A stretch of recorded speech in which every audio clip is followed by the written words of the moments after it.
Bora, vamos começar. Do jeito que a gente tinha combinado aqui, né, Dalina? É um jeito bem bacana no projeto novo da clínica. E a ideia é falar, conversar bastante. Eu conheço um bocado a convidada, Dalina, então tu vai ter que fazer um bocado de pergunta porque eu já sei muito. Mas a ideia é o novo projeto da clínica, Mari, é ficar bem à vontade e a gente poder falar muito abertamente sobre coisas que às vezes a gente só fala lá no corredor da clínica, né? Que a gente fala lá no Star Médico, que todo mundo bate papo. Então, falar um pouquinho de família, falar dos filhos, falar sobre a clínica, perspectivas. Tem mudança grande da clínica que a gente vai falar. Não sei se a gente fala esse episódio não, né, Dalina? É melhor aguardar um pouco. Mas tem... vamos, mas tem muita coisa bacana, né? Eu sou André Cabral, neuropediatra da Clínica Alberto Lima, e a gente vai conversar hoje com a Mariana Lima de Souza Cabral. E eu sou a doutora Adelina Feitosa, né? Sou colega desses dois. Trabalhamos juntos na clínica há quanto tempo? Eita, Ixi, faz um tempão alguns já. anos já, 7 anos, talvez Acho que 7 anos, sim. se eu for puxar. E aí, assim, eu acho que essa conversa que a gente pensou, né? Era mais para a gente se apresentar de um jeito diferente, porque eu acho que todo mundo que vai ouvir essa conversa sabe da nossa especialidade, sabe quem somos como profissionais. Mas sempre fica uma curiosidade, né? O que a gente faz no nosso tempo, como é que a gente conduz a nossa vida, como é que a gente cria nossos filhos. E assim, uma coisa que eu não tive a honra de, por exemplo, trabalhar ou ter tido o Dr. Alberto como meu professor, né? De trabalhar junto ali com ele, porque eu já entrei no finalzinho, encontrava com ele esporadicamente na clínica. Então, mas eu sei quem foi o Dr. Alberto Lima. Mas eu quero te perguntar quem é o Dr. Alberto e quem é o pai, né? Quem é o seu pai, que é o nosso nome da clínica, né? Nossa marca, que estamos todos reunidos em torno dessa marca, em torno desse nome, em torno dessa pessoa. Então, quem é essa pessoa? Então, vou me apresentar também. Antes de responder essa pergunta da Adelina, sou a Mariana, né? Mariana Lima de Souza Cabral, né, André? Eu sou endocrinopediatra da clínica. Sou filha do fundador, Dr. Alberto, né? E perguntar quem é o Dr. Alberto, né? Vem na minha mente várias referências, né, de médico, de pai, de mentor, de pessoa. Então, o que eu posso falar, assim, o Dr. Alberto é um grande homem, um homem grande também, né, porque ele é muito alto, quem conhece sabe que ele tem 1,90 1,90 Mari. m, né, então 1,90, né? sempre chama atenção pelo tamanho, né, mas eu acho que o grande diferencial é o tamanho do coração também, né, então o papai sempre foi uma pessoa perfeccionista, uma pessoa que sempre foi muito curioso, buscou, né, em detalhes. Então, cada criança, cada paciente, cada família que cheguei ali, ele esmiuçava, né? Então, ele né, só terminava quando finalizava realmente. Então, acho que isso é a questão da inteligência, dessa grandiosidade. Mas o que é o grande diferencial do meu pai é a sua grandeza de espírito e de coração também, né? Então, uma pessoa muito humana, muito parte das famílias. Então, ele se sentia parte. Hoje, até numa conversa, hoje atendi uma avó, né, de uma criança que uma família muito especial para a clínica, que cresceu lá dentro. E ela disse: o doutor Alberto, para mim, foi mais do que parte da minha família, ele foi o meu mentor. Então, eu achei isso muito forte, né? Porque ela disse que o marido sempre viajava muito, estava fora de casa, trabalhando, e ela cuidando de 4 filhos sozinha. Então, ele que era o grande mentor. Então, acho que ele significa isso. É muito mais do que a medicina, mas é realmente uma grande referência na vida das pessoas. E ele tem, né?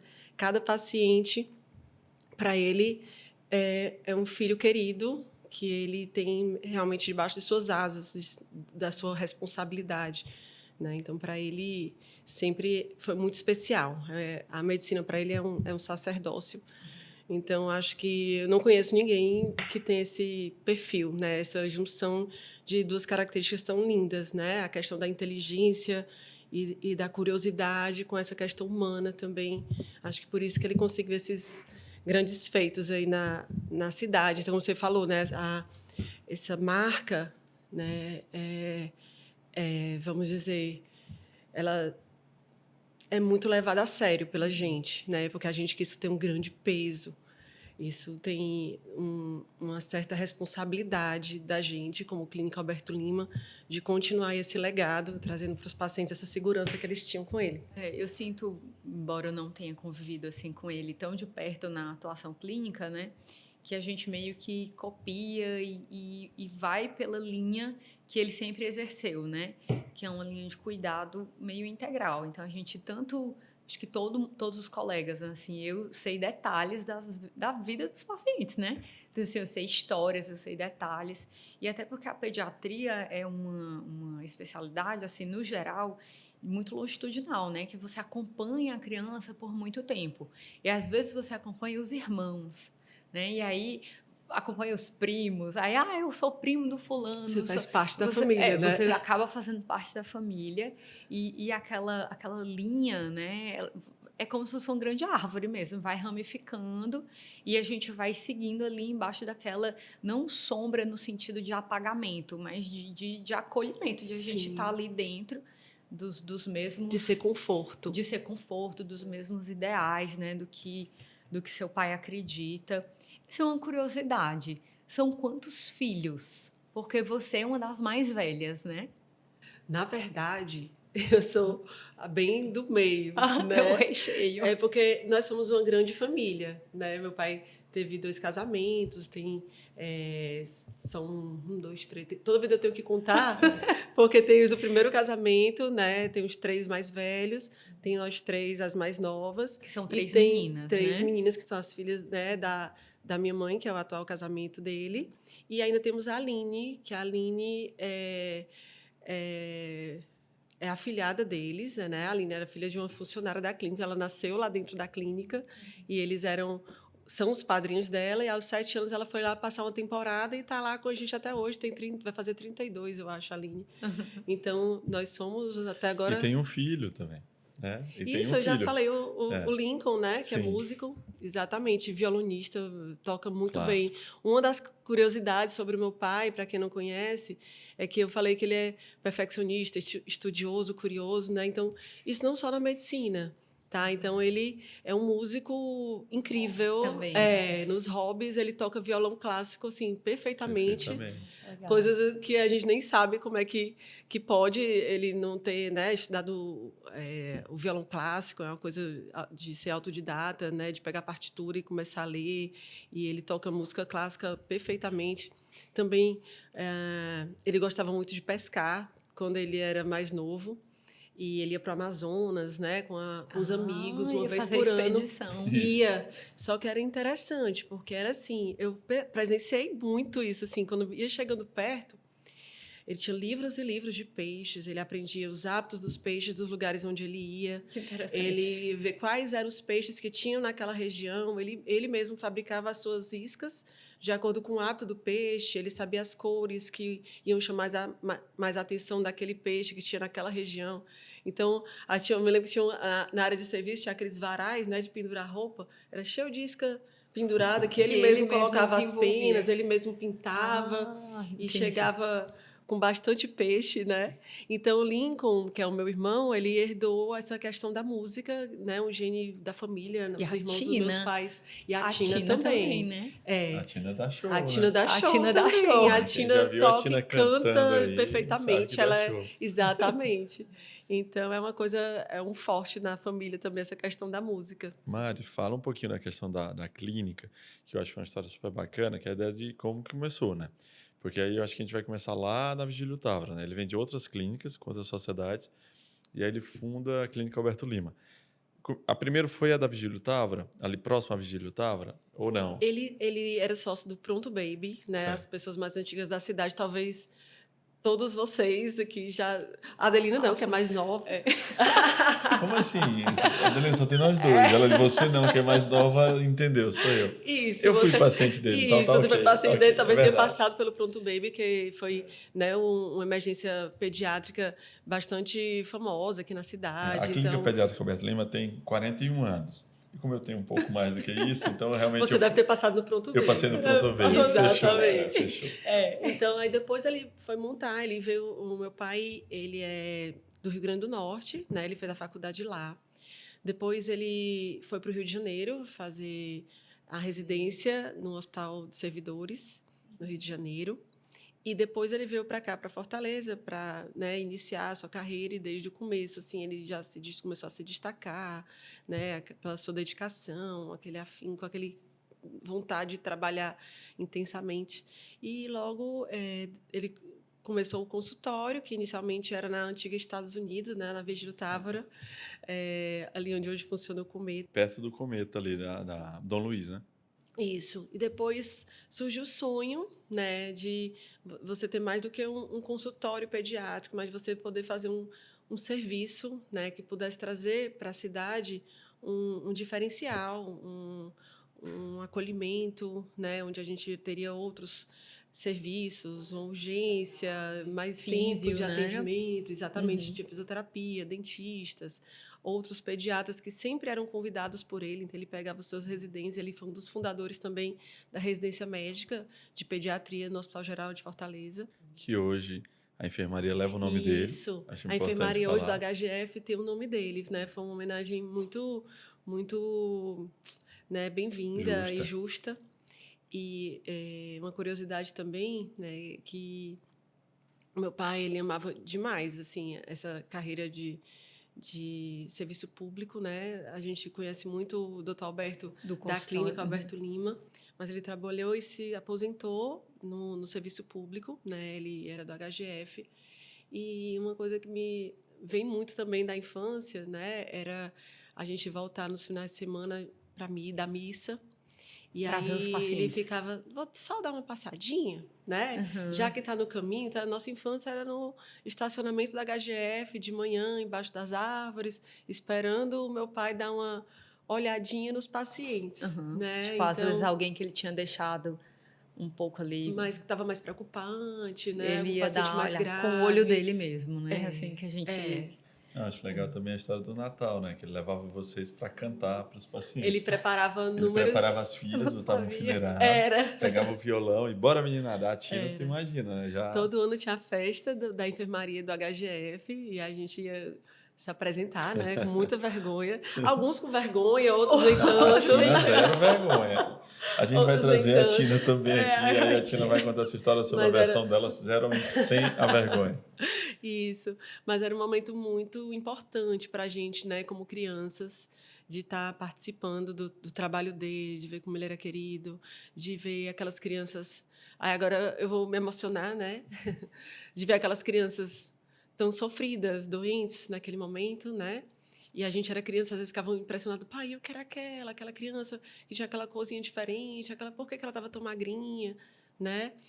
E ele sempre explicava, e a gente via a importância do trabalho dele, né? Que ali era muito mais do que a gente ficar esperando lá embaixo, é porque ele tinha muitas pessoas que precisavam do cuidado dele, desse carinho.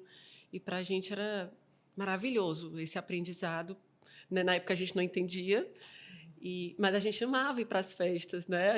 Eu não gostava das apresentações, mas lá era assim, uma coisa que eu ficava, nossa, meu pai é o máximo. Meu pai faz diferença na vida das pessoas, né? Então, muita gente me pergunta, até assim, na minha infância, se foi traumatizante eu não ter, né, o meu pai, porque ele era uma pessoa que trabalhava muito, assim, muito mesmo, né? Era de chegar de madrugada em casa, de a gente passar, às vezes, dias sem ver. Porque quando eu saía para a escola, ele estava dormindo, descansando o dia anterior, ele não almoçava em casa, ele ficava, às vezes, até 1h, 2h, que ele não dizia não, né? E ele atendia do primeiro ao último paciente com a mesma alegria, com a mesma empolgação, com a mesma... O mesmo tempo. Bastante tempo. Exatamente. Que ele via realmente ali, às vezes... E uma vez eu até me lembro que a gente ia ter alguma programação e ele teve que desistir dessa programação, né? Porque tinha uma criança que estava com febre. Aí, mas pai, mas é só uma febre. Não tem... minha filha é uma emergência. Mas, pai, mas não é uma emergência, é uma criança que está com febre. Criança, né? Ele dizia, minha filha, uma mãe desesperada é uma emergência. Né? Então, aí eu fiquei sem argumentos. Não, tu lembra dele? Me lembro. Uma mãe desesperada é uma emergência. Então, realmente essa mãe, talvez não a criança, mas a mãe está precisando mais do que a gente, né?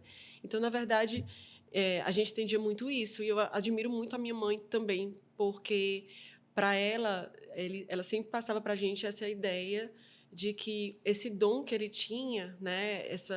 A questão da medicina, do olhar clínico, do cuidado, ele era um dom que a gente tinha que compartilhar com as pessoas, com as crianças que precisavam. Então, ela meio que supria essa parte, eu acho que de uma forma muito bacana. Ela era bem presente. Hoje eu penso, meu Deus, eu como mãe, eu fico, meu Deus, como é que minha mãe fazia tudo isso, conta? né? Dava conta, porque ela dava assistência a ele na clínica, Sim. ela dava assistência aos pacientes, a gente também não ficou lacunas, não ficou essa questão do pai ausente, não. Foi uma questão de realmente ter, vamos dizer assim, uma joia preciosa em casa, e que essa joia não podia ficar guardada numa caixa, ela tinha que estar, né, exposta para que todo mundo pudesse compartilhar e usufruir desse brilho que ele tem, né? Chegava várias vezes para almoçar lá no domingo e já tinha paciente lá, na casa também. E aí, na hora do almoço, a gente ia... Não, vamos só esperar que a Alberto vai atender o paciente. Aí ficava esperando, ele ia atender um garoto lá embaixo do prédio, ou mesmo na sala. Entra todo mundo, que vai chegar um garoto, tá doente. E às vezes chegar um já era de casa, cadê os gatos? Cadê os gatos? Os pacientes já conheciam a casa. Já conheciam os nomes dos gatos, cadê o fulano, o Beltrano, a Xerri? Não, vários pacientes, quando a gente vai atender, eles falam, ele mora ali na Parada do Futuro ainda. Então, eles conheciam a casa do Dr. Beto. Assim, isso é bem legal. E ele também ia à casa dos pacientes, né? Aquela bem a moda antiga mesmo, médico da casa, de dentro da casa das pessoas. Essa história que você contou, assim, eu não sei se o André lida com essas questões também no consultório, não sei se o fato de eu ser mulher, às vezes, abre muito essa oportunidade dessa conversa, às vezes, com as famílias, da forma como a gente trabalha hoje, né? A maioria dos pais trabalham muito, tanto a mulher como o homem, e existe muito essa preocupação, assim, mas eu trabalho muito, como é que eu vou criar o vínculo ali, né? Isso é uma preocupação que às vezes acontece em algumas questões ali entrando na adolescência, e isso é uma coisa que preocupa muito, né? Às vezes os pais se culpam também. Tipo, eu me culpo porque talvez eu trabalhei demais, eu tinha um projeto, me dediquei àquilo. E assim, você falando nisso, eu fico pensando, né? Que essa coisa dos pais, a gente trabalhar muito, não é uma regra para ter filhos com algum desajuste. Isso. Né? E aí a prova viva, assim, é uma mensagem, né? Como o pouco tempo que você convivia com ele e a forma como ele trouxe esse trabalho, a função laboral dele, né? O trabalho como importante, e fizeram vocês fazer parte disso de alguma forma, né? Eu acho que nesse caso também, assim, funcionou muito bem a questão da parceria na família, né? Isso. Porque, né, a tia Ana, né, eu vou chamar de tia Ana, claro, a tia Ana também conseguia entrar onde ele não entrava, e aí eles conseguiam fazer esse trabalho. A tia Ana tinha muito essa questão de entender que eu não vou nem dizer a cidade, o Estado, né, praticamente precisava dele. Os casos que não eram resolvidos chegavam, ela encaixava em algum momento.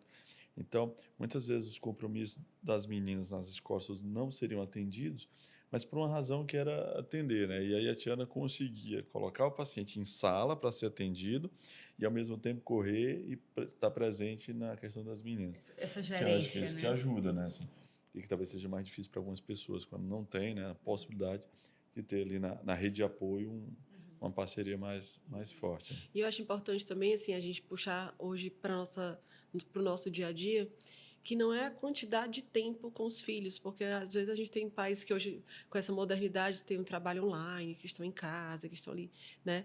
Mas é a questão da qualidade de tempo, né? De a gente estar ali, aquele momento que a gente está olho no olho, né? A gente rezava muito juntos, reza o texto, vamos para a missa, vamos para o programa de família, o aniversário né? Tá junto. Não adianta a gente estar na mesma casa, estar no mesmo lugar, cada um no seu celular, cada um na sua televisão, no seu quarto, né? Mas na hora que você chega em casa, você está ali integralmente, né? Com seu filho. Como é que foi? Esse olho no olho. Então, acho que isso é importante demais, porque eu fico... Nossa, se eu for pensar hoje em dia, minha mãe chegava em casa no final da tarde, né? Ela via a nossa tarefa de casa, ela sabia que tudo estava acontecendo. Eu lembro ela assinando a minha agenda, né, de cada uma das 3 filhas. Então, ela dava atenção a minha avó, que também era muito velhinha, então ela tinha esses vários papéis, meu pai também, né? Mas que talvez a quantidade de tempo fossem poucas horas por dia desse contato, mas que realmente servia muito para a gente, né? De saber os problemas, de orientar, de saber o que cada um precisava, né? De ser uma educação para cada um, também isso é uma coisa importante, né? Nós temos 2 filhas e a gente sabe que não existe uma regra, Eu crio meus uma filhos receita iguais, e a gente não sabe tem que isso como, não não existe. tem, né? Isso A é uma gente vai dar ilusão. o que cada um precisa mais. Então, eu acho que, exatamente. sim, isso é o grande pulo do gato, eu acho, assim, de você entender que a gente não tem como fazer tudo igual para cada um, é a gente observar o que cada um precisa mais, né? O que cada um tem de melhor, né? Aproveitar e elogiar também essas características, mas também ver o que cada um está mais deficiente e tentar trabalhar, né? Então, lá em casa é muito engraçado, porque a gente tem que estimular, empurrar, e a outra a gente tem que dar uma puxadinha. Segurar, Exato, se dar uma segurar um pouco. segurada. E você falou uma coisa interessante, assim, eu não sei se vocês já ouviram esse termo, né? Assim, hoje a gente vive muito na parentalidade distraída, né?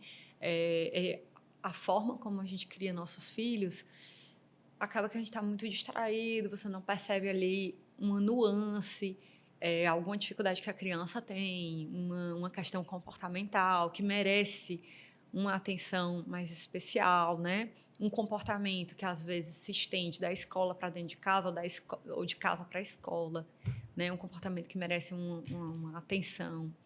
E você falou que vocês têm 2 meninas, né? Quase uma adolescente e uma pré-adolescente, uma de 13 e uma de 10, né? Isso mesmo. Eu também tenho 2 meninas e tenho uma tem 5 e a outra vai fazer 3. Então, são 2 anos de diferença, quase vocês, né? Então, assim, ali quando é pequenininho, você fica ali naquele sufoco, porque uma hora é um bebê, outra hora é uma criança que anda, né? Aí é você com uma no colo e a outra andando. Mas aí vai se aproximando da adolescência e você falou uma coisa muito interessante, né? Eu escutava muito isso. Eu não sei por que esse menino foi assim, eu criei todos os meus filhos iguais. Eu acho que isso é realmente uma ilusão. A gente não cria filho igual, até porque a gente é diferente.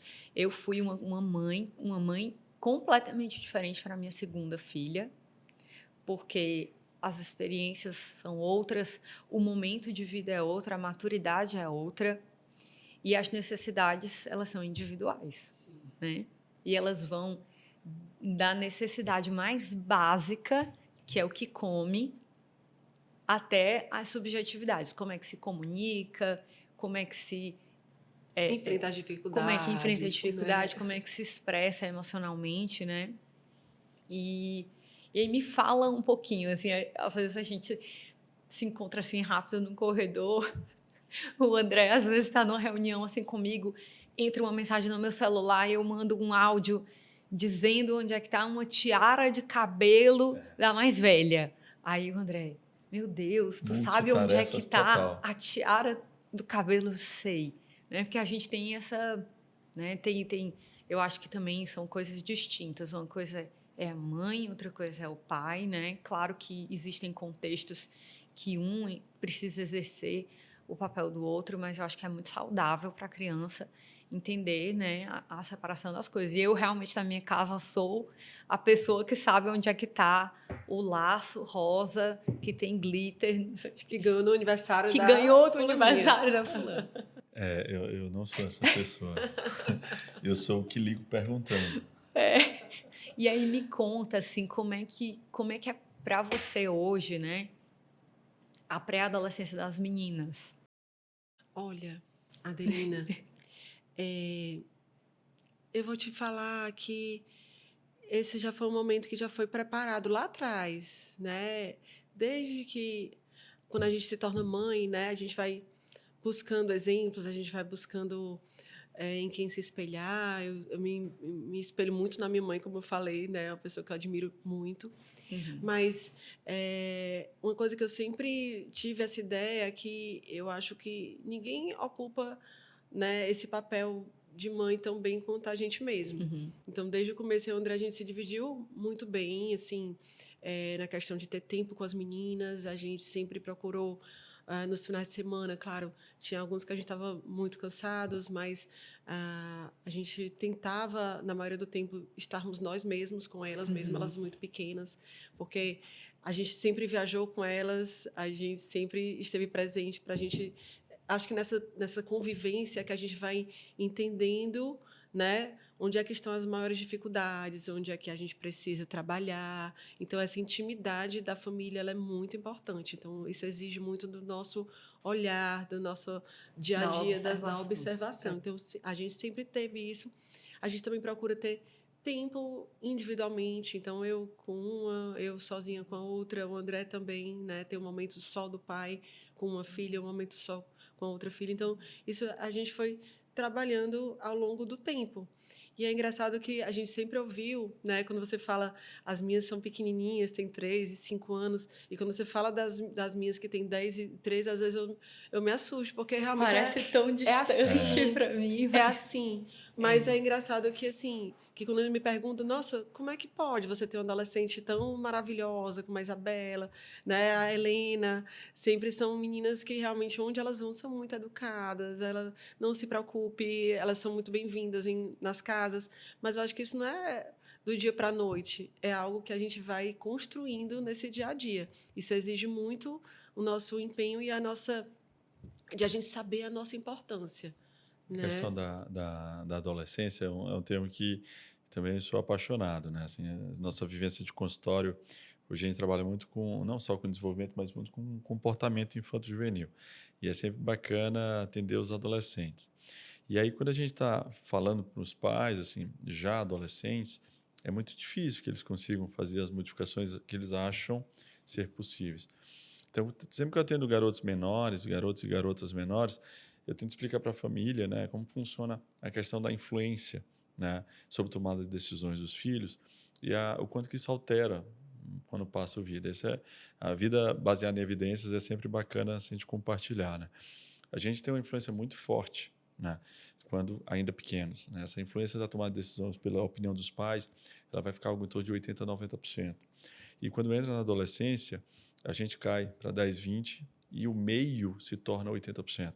Então, os amigos, o Google, a experiência pessoal vão ser bem mais fortes. Então, o garoto ele vai para um local e eu digo, ó, lá é perigoso.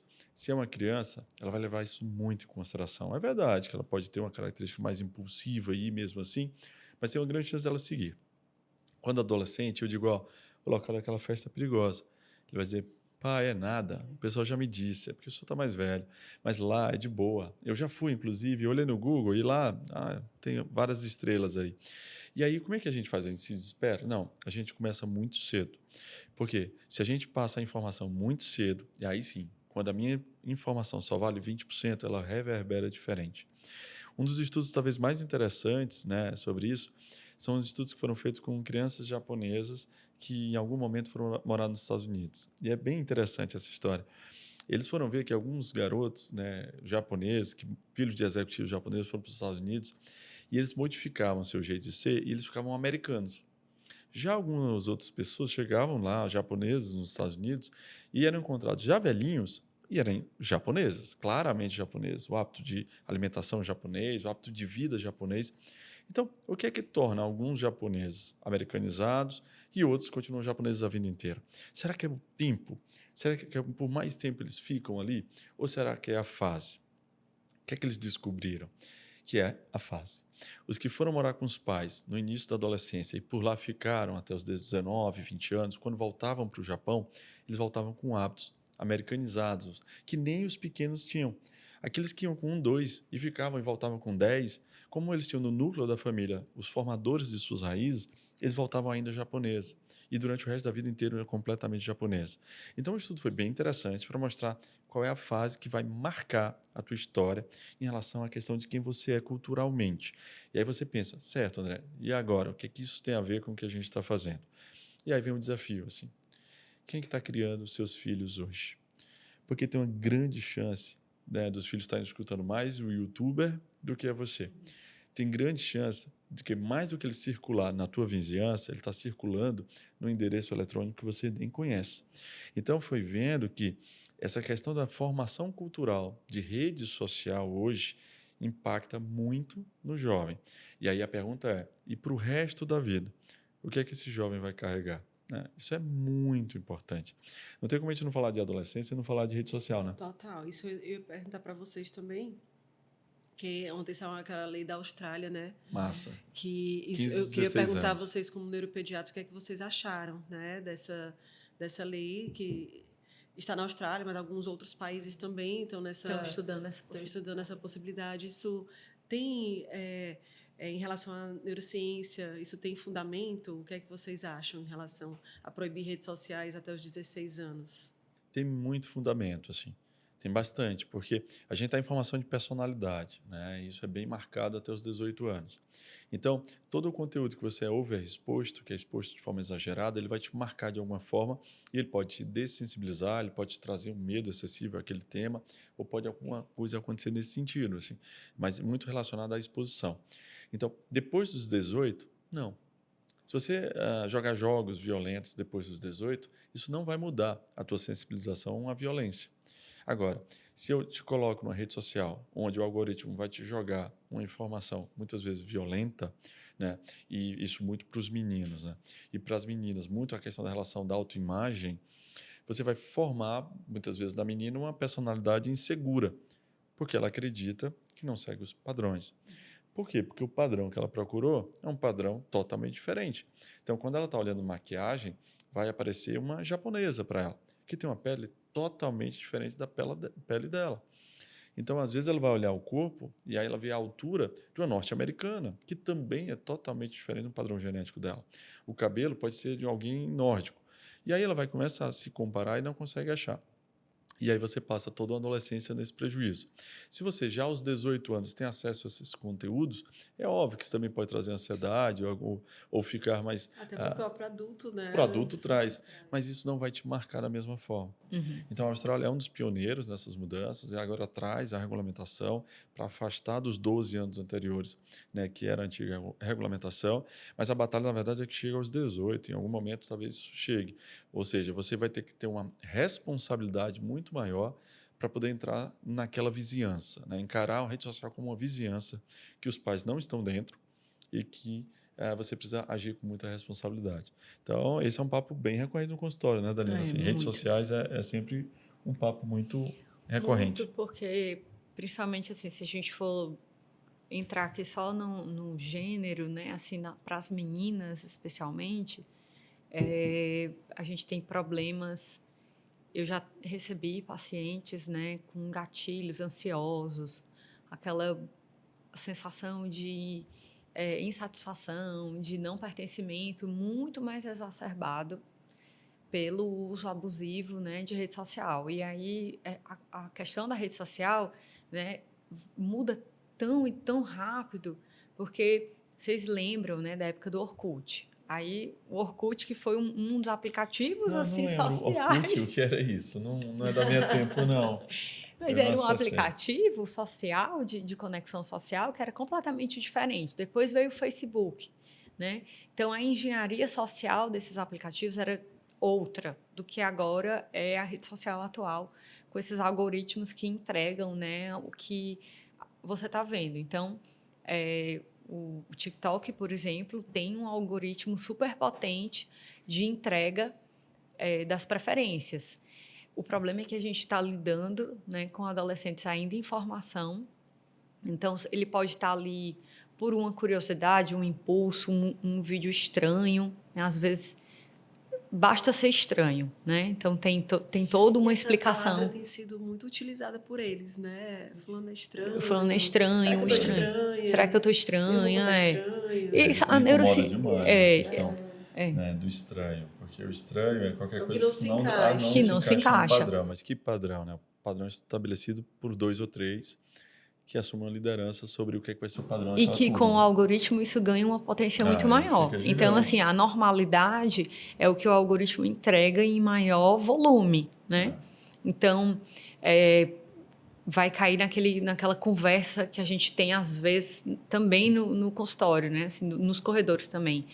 O consumo de produtos de beleza, consumo de produtos de maquiagem. A gente está falando aqui das meninas, né? Especificamente É bom que a gente meninas para pergunta para adolescentes. endócrino sobre a questão da puberdade das meninas, se está vindo mais cedo do que antes. Né? Isso. Então, a gente, esse consumo, né, esse uso de rede social, nessa idade para a menina, é bem impactante, porque aí tem todo aquele contexto. Corpo que ainda está em modificação, né? Características faciais, cabelo, e aí os itens de consumo.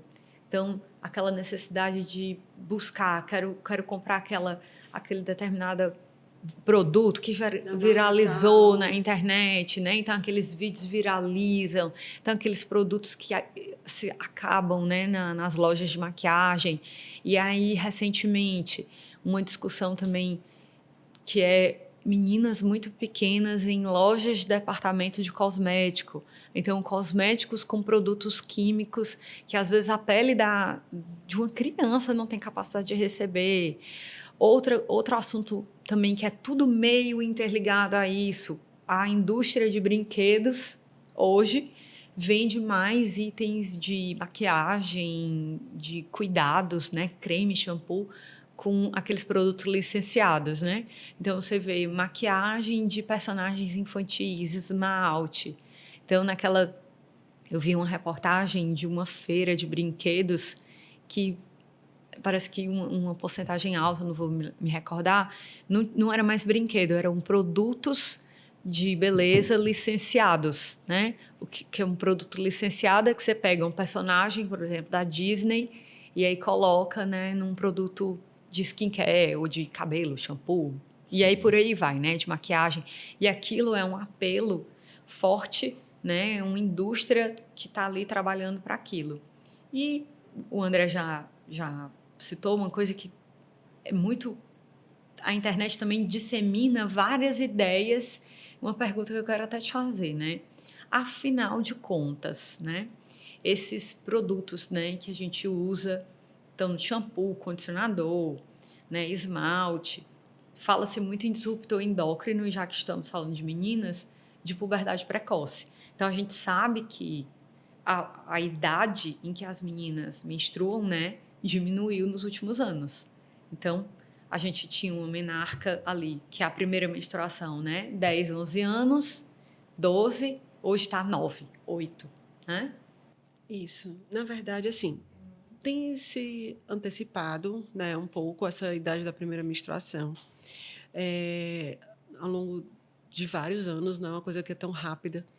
Sempre se soube que os fatores ambientais eles teriam sim uma importância nessa questão do início de puberdade, dessa virada de chave, que é o início da idade apropriada para entrar em puberdade. Hoje em dia a gente considera normal uma menina começar uma puberdade a partir dos 8, né, os meninos a partir dos 9, mas não a primeira menstruação. Né? Depois que você começa o primeiro sinal de puberdade, que é o brotinho mamário, é uma média de 2 anos, 2 anos e meio para que uma primeira menstruação. Então, já aos 10, isso é considerado normal. Concordo que é cedo, né? Deus, é muito cedo, mas né? não é considerado precoce quando você tem uma primeira menstruação a partir dos 10 anos de idade.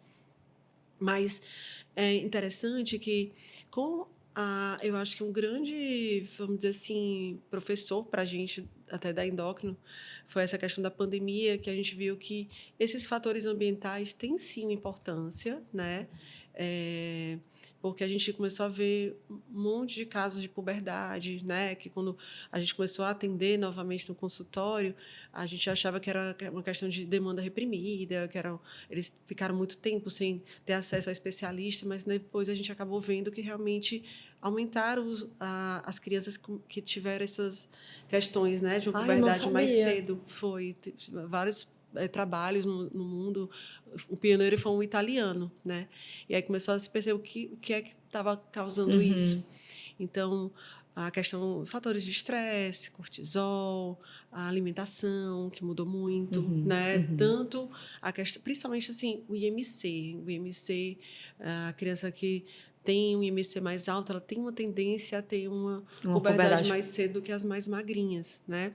Também como eu falei, o estresse, o acesso a certos conteúdos, né? E também essa questão dos produtos, dos disruptores endócrinos, isso é uma realidade, né? É difícil você mensurar o quanto isso é importante, mas que não é um fator único, não né? é um fator único. Assim como outras coisas que a gente lida na neurologia infantil, é um diagnóstico que é multifatorial, né? Exato. E é um diagnóstico também de exclusão, né? A gente tem que ver outros fatores, outras questões, mas que, claro, eu sempre falo, quanto mais a gente puder evitar. Melhor. Né? Então, usar marcas, sempre foi uma recomendação também do meu pai, né? Não vá para o modismo, procure usar produtos de laboratórios, marcas que já tenham tradição com criança, que sejam sérios, né? Que não tenha essa questão esse apelo comercial. Apelo comercial, isso é importante. Que tenham testes mesmo, que tenham já, principalmente a tradição e o tempo de uso, para que você confie naquele produto. Então, eu sou bem a favor disso. Além dessa questão do disruptor endócrino, pode ter nesses produtos, né, de maquiagem, de pele, de hidratante, de shampoo, condicionador para adulto, que a gente acaba usando para criança, mas tem a questão também do comportamento, né? Que isso pode trazer uma questão de autoestima até para aquela criança. Imagina uma criança de 8 anos que ela acredita que ela só está bonita se ela sair maquiada. Né? Que ela não está arrumada se ela não estiver com blush, se ela não estiver com batom. Né? Então, acho que isso também mexe com a cabecinha delas. Né? A gente tem que tratar a criança como criança. Ela não tem que ter essa preocupação. Eu digo para minhas filhas, as minhas filhas usam maquiagem, né? Ocasionalmente usam.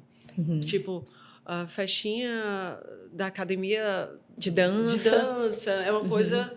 No dia do seu aniversário, mãe, eu posso? Pode. Né? Mas não é um comportamento que é estimulado. Uma vez, ela estava saindo para a escola, a mais nova, né, que tem 10 anos, quando eu olhei para ela estava com o meu blush. Né? Ela, por que você está maquiada? Mãe, porque eu fico mais bonita. A minha filha, a mamãe usa maquiagem para ficar com a pele igual a sua. Linda, sem, né, como você falou. Então, eu não quero que você fique usando isso no dia a dia, porque você não precisa disso. Então, pedir para ela lavar o rosto, porque isso não é uma coisa que a gente deve realmente estimular. As crianças, elas não precisam disso. E eu fiquei muito feliz que agora a gente foi para as fotos, né, da primeira comunhão dela. E aí eu pedi para ela se arrumar.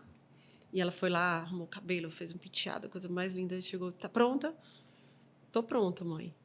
Né? E quando eu cheguei lá, né, tinha uma fila de crianças maquiadas, às vezes com maquiagens mais pesadas, né, que isso acaba sendo um comportamento normal, está sendo normalizado isso para a criança, mas acaba que eu acho que o grande problema, além dos produtos que estão sendo constantemente usados, não é uma coisa aqui, outra acolá, é você fazer aquela criança entender que ela só está linda se ela estiver maquiada.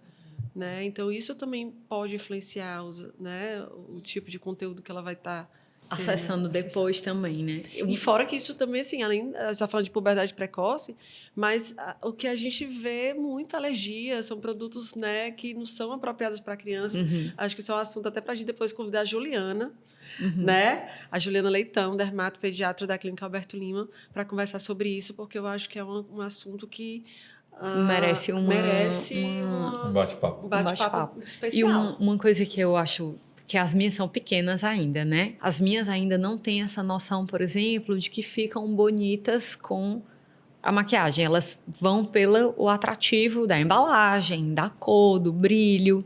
E porque às vezes eles vêm realmente empacotados no formato de criancinha mesmo, assim, um bonequinho, né? Então vem um bonequinho, é um batom com o formato da princesa da Disney. Então, quem não vai querer a princesa? Aí tem a Moana, tem diversas, né, princesas. Então, às vezes é um produto, né, que é só um hidratante labial, mas a gente tem que ter esse entendimento que aquilo ali é uma exploração, é uma indústria também que está em cima daquele consumo infantil, né? Então, começa pela curiosidade e aí vai se transformando, né, para o hábito e que vai começando a percepção da autoestima, né? Que acho que é uma coisa... A gente já teve até uma conversa, assim, às vezes também... Me cai nesses assuntos, assim, eu e o André, do tipo... Por que a autoestima... Eu acho que é a coisa mais valiosa que a gente tem que ensinar para os nossos filhos, né? Meninos e meninas, né? Sim.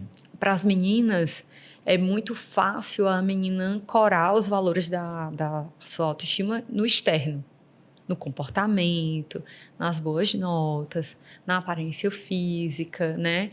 Mas é o que traz validação hoje. Assim. Hoje, a validação para o jovem, ela tem a ver com likes e compartilhamentos. Então, assim, hoje a rede social ela acaba mudando culturalmente o que é que você precisa fazer para estar bem. Então, para estar bem, ou estar bem para quem usa a rede social, é ser compartilhado, é receber seus likes e tudo isso. E aí, assim, como um ratinho na caixa de Skinner, eles vão buscando aquilo que vai trazer mais like. Só que, às vezes, é totalmente contrário ao saudável, ao adequado, ao que seria honesto com ele mesmo. Mas aí o adolescente vai caindo nessa, né? Esse é o risco da gente realmente permitir o uso por rede social sem qualquer acompanhamento, né? Essa questão que eu defendo muito lá no consultório é que a gente tem que tomar cuidado com o adolescente, principalmente dos dois lados. Tanto ele quanto o seguidor, né? Mas também ele como uma exposição. Né? Às vezes eu pego pacientes menores de 12 anos que têm rede social dele e ele também publica algo. E a primeira pergunta é, cara, você sabe que não pode nem ter rede. E aí eles falam, não, eu menti a idade, eu já coloquei ali mais para poder entrar. Né? E aí, certo, mas existe uma razão para isso, existe uma classificação etária que tem um propósito. E a gente sempre tem a chance de conversar também sobre o risco de você estar em exposição. Né? Porque a gente discute muito o adolescente que consome material, o risco do FOMO, né? O Fear of Missing Out, o medo de estar de fora. Então, todo mundo usufrui de algo e só eu não tenho, só eu não estou viajando. Dia de quinta-feira é um problema, todo mundo está viajando, né? Só eu não viajo. E aí o TBT toma conta das redes, mas também o outro risco que é eu preciso aparecer. E aí, para eu aparecer, o que é que eu faço? Então, assim, em outros tempos, talvez para você aparecer, eu talvez tivesse que ser muito bom no esporte, eu talvez que tivesse que ter boas notas, eu talvez tivesse que ser bacana com todo mundo. Então, se eu conversar com todo mundo, se eu falar com todo mundo, talvez eu seja popular na minha escola. Né? Então, eu vou ser o cara do basquete, ou eu vou ser o cara que é amigo de todo mundo, ou vou ser o cara que tem as melhores notas. Mas hoje não. Hoje, para eu ter relevância, eu tenho que ter muito seguidor. Né? E aí existe um algoritmo próprio para quem quer ter muito seguidor. Que vai selecionando quem tem muito seguidor. De ser acessado e de conseguir. Só que, para isso, você vai ter que quebrar muitas regras suas e das suas famílias. Né? Você está disposto a pagar esse preço? Quando a pessoa é uma adulta, ela pode escolher, né? Mas quando você é um jovem, aí o jovem paga mais fácil. E aí eu falo muito para os pais, não tem negócio de privacidade. Criança e privacidade não combina. Ele é seu filho, você, além, né, de tudo, você é um guardião dele. Então, a gente tem que estar muito perto. Mário, para a gente da Neuro, mudou uma coisa assim, nos últimos anos, a gente tem visto que as pessoas chegam com mais informação. Né? Atendemos muito desenvolvimento. Quando as pessoas procuravam, quando eu voltei de São Paulo em 2012, quando eu chegava e ia atender uma criança com suspeita do transtorno do espectro do autismo, primeiro que eles não traziam com suspeita do autismo, eles traziam porque a criança não falava ainda. E eu trazia essa possibilidade e era um susto enorme, né? Uma rejeição da possibilidade, muitas vezes indo procurar segundas opiniões e outras vezes eu era a segunda opinião. Hoje, os pais me procuram para saber se aquela criança está dentro do espectro autista. Eles têm muita informação. Algumas informações válidas, outras não, mas muita informação. Para vocês da endócrino, quando você pensa na obesidade, no diabetes ou na baixa estatura, eles já chegam com mais informação? Os pais também estão mais informados? Ou existe um viés e isso está muito no desenvolvimento? Não, com certeza. Eles já chegam muito bem informados. Às vezes a própria criança, né, já chega dizendo que está pequeno e que já sabe qual é o tratamento, que é a injeção, porque o amigo usa. O amigo era pequeno e começou a fazer esse tratamento e que ele está crescendo. Então, realmente, hoje mesmo foi um dia que eu atendi uma família, né, que já veio com várias informações sobre a medicação, né, sobre um possível diagnóstico, sobre os possíveis tratamentos, os efeitos colaterais que esse tratamento... Facilitou tua vida, só estava... Exato, e estava, né, tudo certinho. Okay. Mas é importante a gente, né, mostrar que a inteligência artificial, né, o ChatGPT... Já pesquisaram. Então já vem... Até que o ChatGPT melhorou o Google, né, que o Dr. Google, eu acho que era um médico mais cruel, vamos dizer assim. Às vezes eles chegavam desesperados. Mas, assim, eles têm a informação... mas a experiência médica ela nunca vai ser, né, compartilhada com nenhuma inteligência artificial. Então, a informação eu acho até válida. Por exemplo, no caso do autismo, antes as pessoas corriam desse possível diagnóstico, né? Vamos esperar o tempo da criança, vamos esperar a hora que vai chegar. Então, eu acho que graças até à informação, e a gente vê que realmente o diagnóstico precoce, então é muito importante essa informação de que um diagnóstico precoce pode modificar a evolução da criança. A evolução dessa criança, né? Então, que bom que tem essa questão da informação e que bom que eles têm procurado a gente, né, com essas informações, mas entendendo que cada criança é uma criança, cada criança vai ter um tratamento, cada criança vai ter a atenção que precisa para cada queixa, porque às vezes, né, na maioria das vezes, são especulações, né, são pensamentos e só a experiência e a história de cada criança, o exame físico de cada criança daquela família é que vai poder nos orientar em relação ao tratamento, os efeitos colaterais, e aí, assim, a informação acho que vem somando, né? Vamos dizer assim, a gente tem que tomar esse cuidado também como médico de não cair na onda, né, da moda, dos tratamentos, do que todo mundo está fazendo, que isso é um perigo. Mari, aí tu começou falando do Dr. Alberto, mas aí tu pulou tua história, né? Estudou onde, fez o quê? E o que é que a Mari, que eu conheci lá na faculdade, está diferente da de hoje, assim? O que é que a estudante universitária de medicina pensa diferente? Um dia desse eu estava fazendo exercício comigo, assim. Se eu era o mesmo cara da faculdade, e o que é que tinha mudado de lá para cá na minha cabeça. Mas aí eu aproveito e eu te pergunto, você que está na entrevista aí. O que é que mudou da Mari garota, lá no colégio, para a Mari universitária, né? A que volta lá de São Paulo 2012 e a Mari hoje 2025?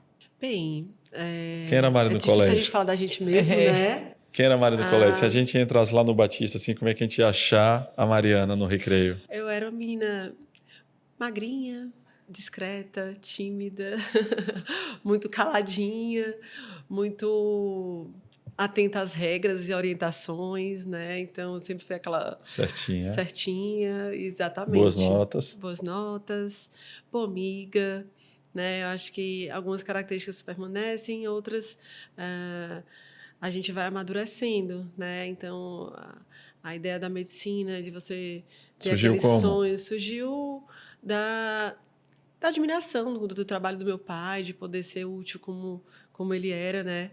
Vou confessar que uma coisa que o meu sonho de infância, na verdade, era ser veterinária. Eu até hoje, né, sou muito apaixonada por animais, quem me conhece sabe, então o meu sonho era cuidar de bichinhos, como muitas crianças. E por uma decepção na época da infância ainda, né, com a veterinária da minha gatinha, eu acabei mudando de ideia e decidindo pela medicina que eu queria seguir. E aí, Dr. Alberto os passos do meu pai. O papai também ajudou, né? Deu uma puxada boa. Sim.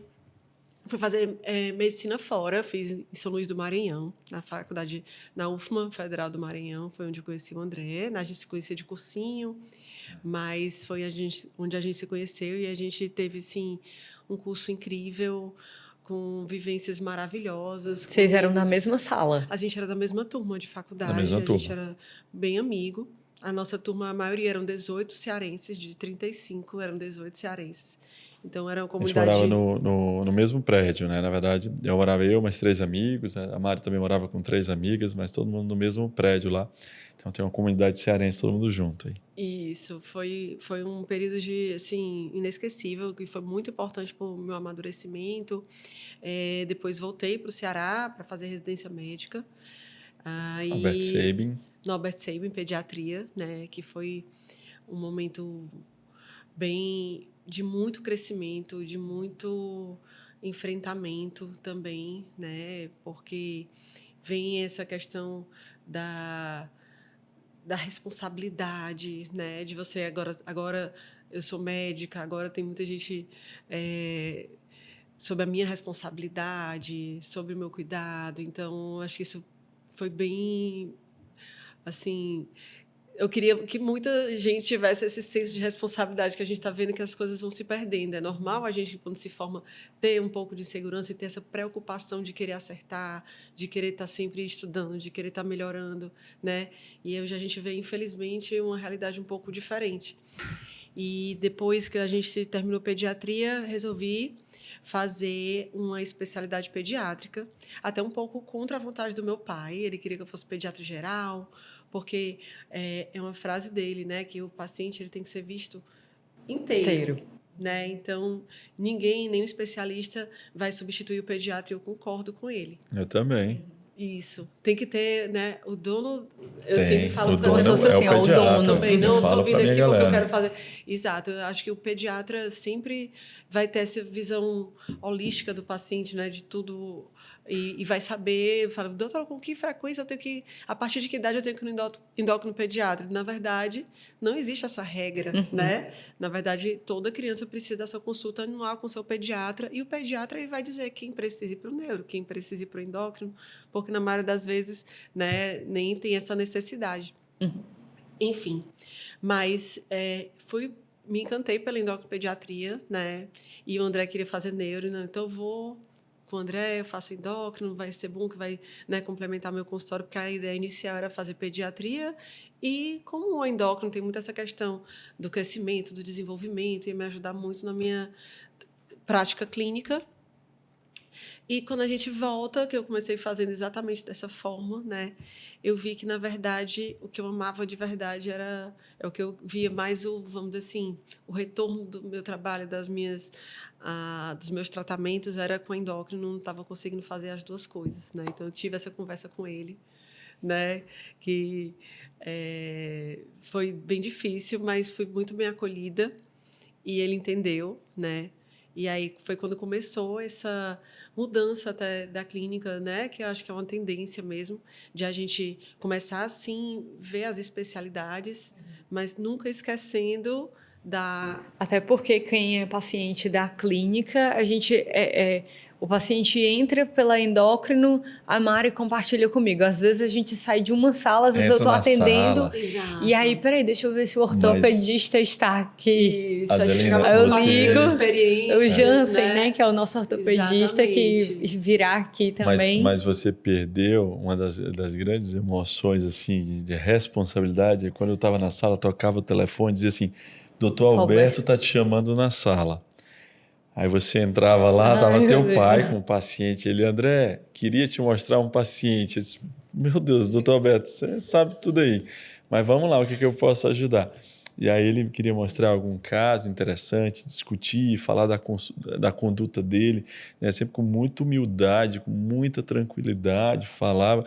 E tudo que eu tinha que fazer era, claro, concordar, porque estava tudo certo ali, né? O doutor Alberto tem uma experiência gigantesca e que ensinou muito a gente da equipe lá, né? A gente voltou em 2012. Quando a gente voltou, era pediatria geral, e eu e a Mara, éramos as primeiras especialidades pediátricas da clínica.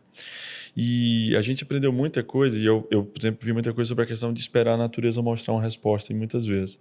Não se afobar com exames complementares, Sim. tomar cuidado com as sedações, que às vezes poderiam não ser necessárias.